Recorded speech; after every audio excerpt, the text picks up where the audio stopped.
नमस्कार, आप देख रहे हैं न्यूज रूम लाइव। आपके साथ मैं हूं शिप्रा झा और बुलेटिन की शुरुआत इस वक्त की बड़ी खबर के साथ करेंगे। बड़ी खबर सुपौल से मिल रही है, जहां एक निजी स्कूल में बच्चे पर गोली चलाने का आरोप लगा है और ये मामला जितना बड़ा है उतना ही हैरान कर देने वाला है। हैरान करने वाला इसलिए क्योंकि एक बच्चे पर गोली चलाने का आरोप लगा है। गोली एक बच्चे के हाथ में लगी है। आरोप है कि स्कूली बच्चा अपने बैग में हथियार लेकर स्कूल पहुंचा था। त्रिवेणीगंज थाना इलाके में यह स्कूल मौजूद है और फिलहाल जिस बच्चे को गोली लगी है वो खतरे से बाहर है। घटना के बाद गुस्साए परिजनों ने जमकर बवाल भी काटा। आरोपी छात्र और उसके परिजन फरार हो गए हैं। फिलहाल पुलिस पूरे मामले की जांच में जुटी हुई है। मौके से एक मैगजीन भी बरामद हुआ है। दो तस्वीरें आपके टीवी स्क्रीन पर आपको दिखा रहे हैं। जैसे घटना घटी और जिस बच्चे को गोली लगी है उसके परिजन स्कूल पहुंच गए। लोगों की भीड़ भी आपको नजर आ रही होगी। हालांकि जिस बच्चे को गोली लगी है वो खतरे से बाहर बताया जा रहा है, लेकिन बड़ा सवाल यही कि स्कूल के बच्चे के पास हथियार आया कहां से। क्लास में जा रहे थे तो बच्चा जो है ना उनको पेट में गोली मारना चाह रहा था। वो जो लड़का था ना, हम उसको गोली को पकड़ के मेरा हाथ में गोली चला दिया। बंदूक कहाँ से निकाला वो? बैग से वो लेके गया था बैग में। अच्छा, काहे मारा वो गोली तुमको?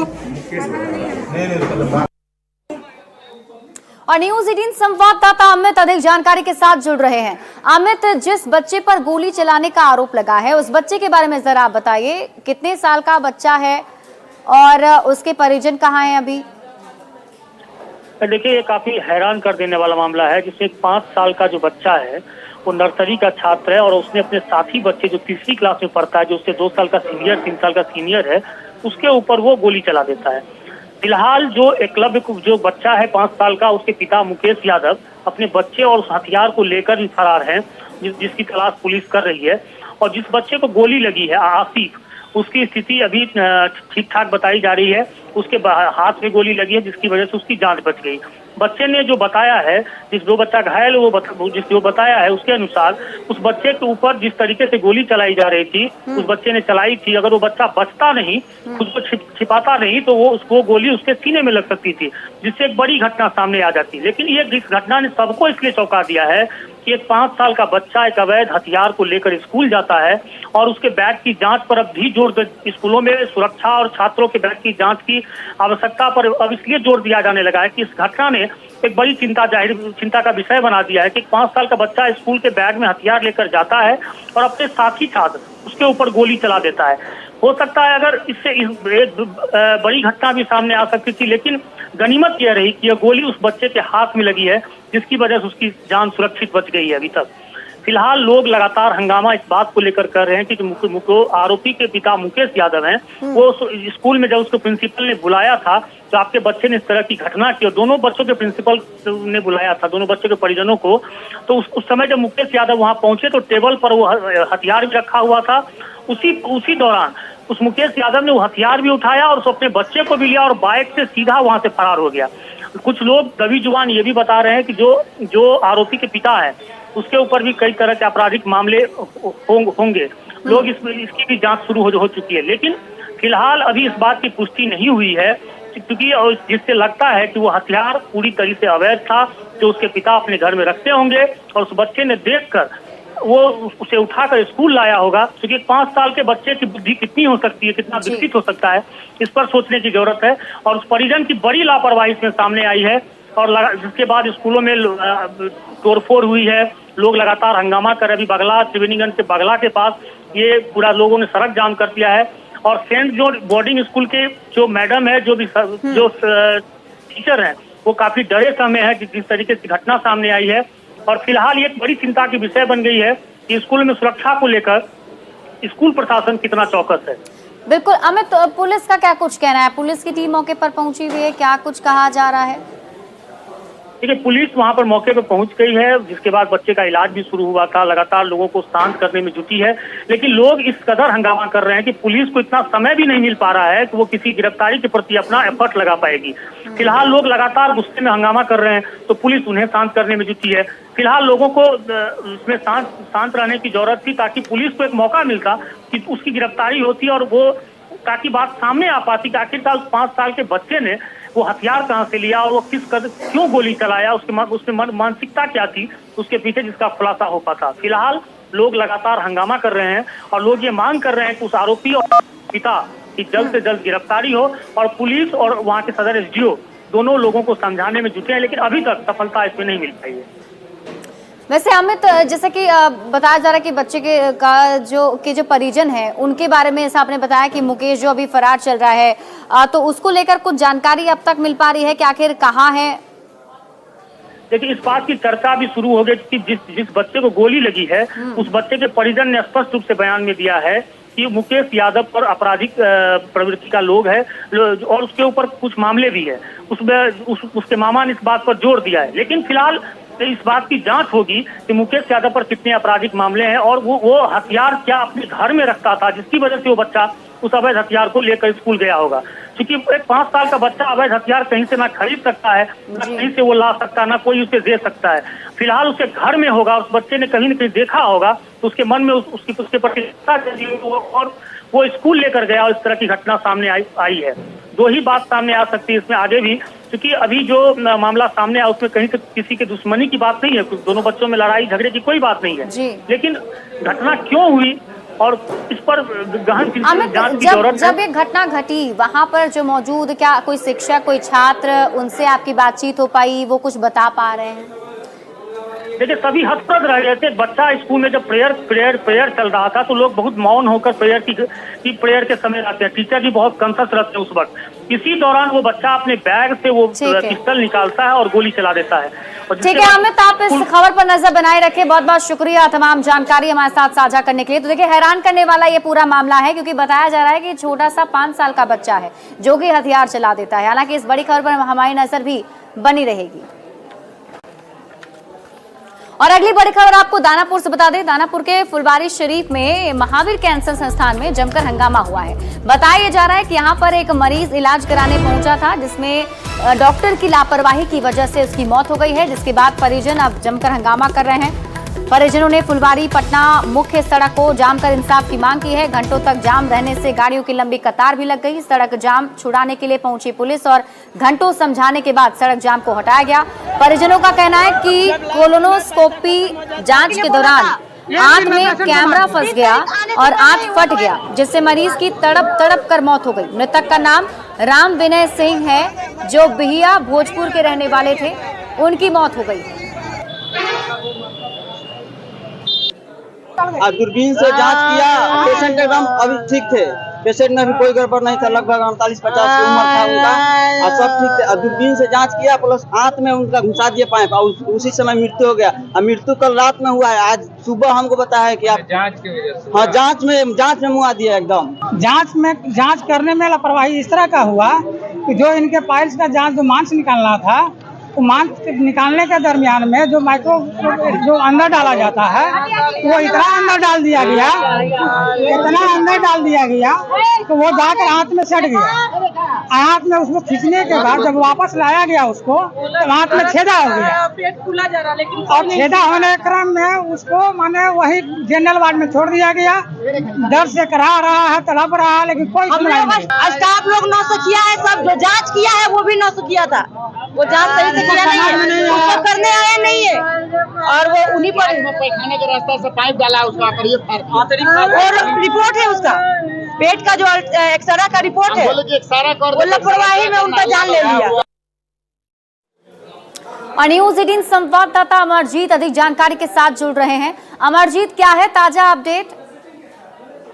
फिलहाल रोड जाम खाली करा लिया गया है और जो परिजन है उनको पुलिस समझाकर साइड की है और उनसे जो है FIR करने के लिए कहा है, हंगामा को बंद करने के लिए कहा है। और परिजन का ये आरोप था इस मामले में कि राम विनय सिंह, जो बिहिया आरा के रहने वाले थे भोजपुर के, वो यहाँ 20 दिन पहले से इलाज के लिए आए थे, पाइल्स का इनका प्रॉब्लम था और उसके बाद जो है कैंसर की जांच होनी थी। उसी कैंसर के जांच के दौरान जो इंडोस्कोपी, जो कोलोनोस्कोपी कहते हैं उसको, वो जो है जांच हो रहा था और उसी जांच के दौरान लापरवाही की बात सामने आ रही है। वो लापरवाही के अलावे परिजन जिस तरह से बता रहे हैं कि उसमें आंत फटा और उसके बाद फिर बेड पर ला करके छोड़ दिया गया, उसके बाद ठीक से इलाज नहीं किया गया, जिसकी वजह से दर्द से कराते हुए उनकी जान चली गई।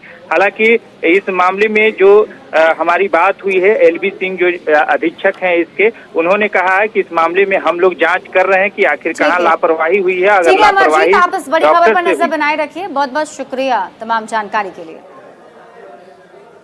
बढ़ते हैं आगे और अगली खबर आपको जमुई से बता दें, जहां उत्पाद विभाग की टीम ने बड़ी कार्रवाई की है और इसके साथ ही टीम ने 2 तस्करों को गिरफ्तार किया है। बताया जा रहा है कि विदेशी शराब की बड़ी खेप भी जब्त की गई है। तो जमुई में उत्पाद विभाग की टीम ने एक्शन लेते हुए विदेशी शराब के साथ ही तस्करों को गिरफ्तार किया है। पुलिस ने डुमरी चेक पोस्ट के दौरान एक ट्रक को जब्त किया, जिसमें आटे के बोरे के नीचे शराब छिपाकर झारखंड से लखीसराय ले जाई जा रही थी। पुलिस ने ट्रक से लगभग 25 लाख की 247 कार्टन विदेशी शराब बरामद की है। इस पर और अधिक जानकारी दे रहे हैं न्यूज 18 संवाददाता केसी कुंदन। जमुई जिले में मद्य निषेध और उत्पाद विभाग ने एक बड़ी कार्रवाई की है, जहां पर शराब तस्करी के एक बड़े खेप को पकड़ा है। हम तस्वीर दिखाना चाहेंगे कि ये देख सकते हैं कि ये ट्रक है और ट्रक पर तस्कर किस तरह से शराब की तस्करी कर रहे थे। हम तस्वीर दिखाना चाहेंगे कि देख सकते हैं ये बोरियां हैं और ये जिस पर आटा लिखा हुआ है और जानकारी दी गई है कि इस पर मवेशियों का चारा का सामान है और इसके आड़ में शराब को ट्रक पर लाद कर ले जाया जा रहा था। जैसा कि देख सकते हैं कि कार्टन है, जो विदेशी शराब के कार्टन है और जो 2 तस्कर भी गिरफ्तार किए गए हैं। तो कह सकते हैं कि शराब तस्करी के लिए तस्कर किस तरह से उपाय कर रहे हैं, दिमाग लगा रहे हैं। नाकाबंदी की गई थी, जिसका फलस्वरूप जो है हम लोग को सुबह में सफलता मिली है, जिसमें जो है ये कथित, ऐसा तो लग रहा है कि कुछ डस्ट टाइप का चीज है, लेकिन मुर्गी का दाना कहा जा रहा था, उसी के बोरी में छुपा करके, ठीक है ना, इसका स्कैन किया गया तो जिसमें पता चला कि इसमें भारी मात्रा में विदेशी शराब है। गिरफ्तारी, हाँ, 2 व्यक्ति गिरफ्तार किए गए हैं। कि विभाग कई तरह की कार्रवाई कर रही है शराबबंदी कानून को धरातल पर उतारने के लिए, लेकिन वही तस्कर भी अलग अलग तरीके अपना रहे हैं कि किस तरह से तस्करी करें। लेकिन लगातार कार्रवाई जारी है और जिसका नतीजा है कि एक ट्रक पर लदा हुआ भारी मात्रा में विदेशी शराब की खेप बरामद किया गया। केसी कुंदन, न्यूज 18 जमुई। और अब बात अगली खबर ही करेंगे। दिल्ली में हुए कोचिंग सेंटर कांड के बाद अब पटना प्रशासन भी हरकत में आ चुका है और अब प्रशासन की तरफ से पटना के भिकना पहाड़े स्थित कोचिंग सेंटरों में भी जांच की जा रही है। पटना में खान सर की कोचिंग की जांच की गई। जांच करने गई टीम को कई खामियां मिली हैं। पटना सदर के एसडीएम का कहना है कि तमाम कोचिंग संस्थाओं की जांच जारी है। कई कोचिंग संस्थानों ने कुछ दिन का वक्त मांगा है। कोचिंग संस्थान में हर हाल में व्यवस्था मुकम्मल होनी चाहिए, क्योंकि छात्रों की सुरक्षा पहली प्राथमिकता है।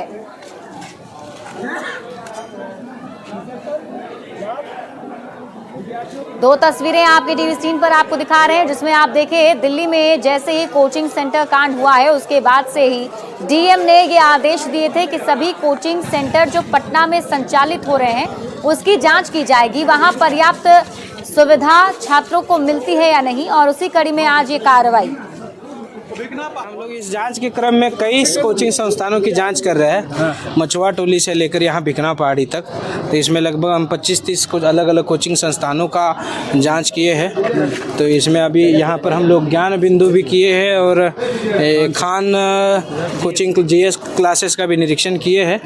तो दोनों को हम लोगों ने ज्ञान बिंदु और जो खान जीएस क्लासेस है उनके द्वारा हम लोगों से समय मांगी है कि अलग अलग जो सर्टिफिकेट रहते हैं तो वो फिलहाल अभी है उनके पास, लेकिन उन्होंने थोड़ा समय मांगा है, कल हमको वो ऑफिस में लाके जमा कर देंगे। मोटे तौर पर आप 25 जगहों पे गए, क्या आपको कमियां नजर आ रही है? मिला सर? तो मोस्टली क्राउडेड जगह है, मतलब कम जगह पे ज़्यादा स्टूडेंट पढ़ रहे हैं। तो उसमें कुछ कुछ जगह पर रजिस्ट्रेशन का भी उनके हाथ में अभी नहीं है। तो इन सभी को हम लोग नोटिस करके registration, entry exit with fire safety का भी फायर एक्सटिंग्विशर लगाया है पोर्टेबल, लेकिन बिल्डिंग में जो होना चाहिए, जो प्रॉपर फायर सिस्टम होना चाहिए और फायर एनओसी होना चाहिए, वो कई संस्थानों में नहीं है अभी। और अब बात करेंगे बिहार में बन रहे सुखाड़ की स्थिति की। दरअसल बिहार के कुछ जिले हैं जहां सुखाड़ की स्थिति बन गई है, खेतों में दरारें देखने को मिल रही हैं और मानसून की बेरुखी से किसान परेशान हैं। किसानों की परेशानी काफी ज्यादा बढ़ गई है। बिहार में हुई कम बारिश की वजह से करीब पटना सहित 8 ऐसे जिले हैं जो प्रभावित हुए हैं। 50% से भी कम बारिश इन जिलों में हुई है। कई जिलों में तो 30% से भी कम बारिश दर्ज की गई। बिहार में जुलाई के दूसरे सप्ताह से मानसून सुस्त पड़ गया है। मौसम विभाग की भविष्यवाणी भी फेल हो गई। बारिश नहीं होने की वजह से बिहार के कई हिस्सों में सुखाड़ के हालात बनते जा रहे हैं और बारिश कम होने का असर धान की रोपनी पर पड़ रहा है। बिहार में 15 अगस्त तक धान की रोपनी होती है, लेकिन मानसून की स्थिति से किसान परेशान है। सामान्य रूप से बिहार में 462.9 मिलीमीटर बारिश होनी चाहिए थी, लेकिन अभी तक 32% कम बारिश हुई है। इससे धान और अन्य फसलों की खेती करने वाले किसानों के सामने संकट खड़ा हो गया है।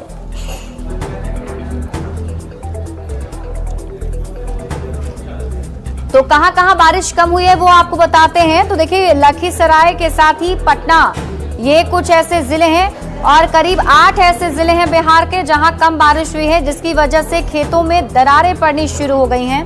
बारिश नहीं होने की वजह से किसान काफी ज्यादा परेशान हैं।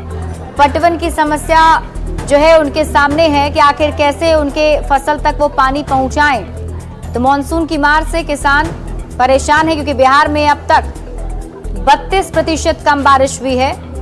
8 ऐसे जिले हैं जहां 50% से भी कम बारिश हुई है। तस्वीरें आपके टीवी स्क्रीन पर आपको दिखा रहे हैं। पटना, शेखपुरा, लखीसराय और आरा की तस्वीर है, जहां आप खुद देख सकते हैं किस तरीके से खेतों में दरारें दिख रही हैं।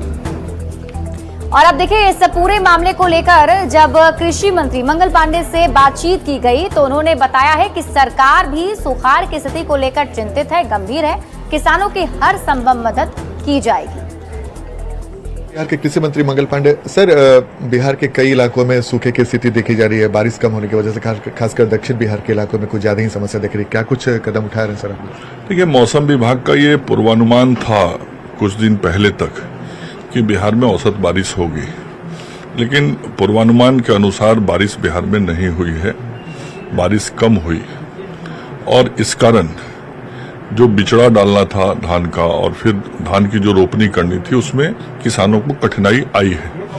बिचड़ा तो फिर भी बहुत किसानों ने डाला, वर्षा भी हुई और सिंचाई करके भी किसानों ने इस काम को पूर्ण किया।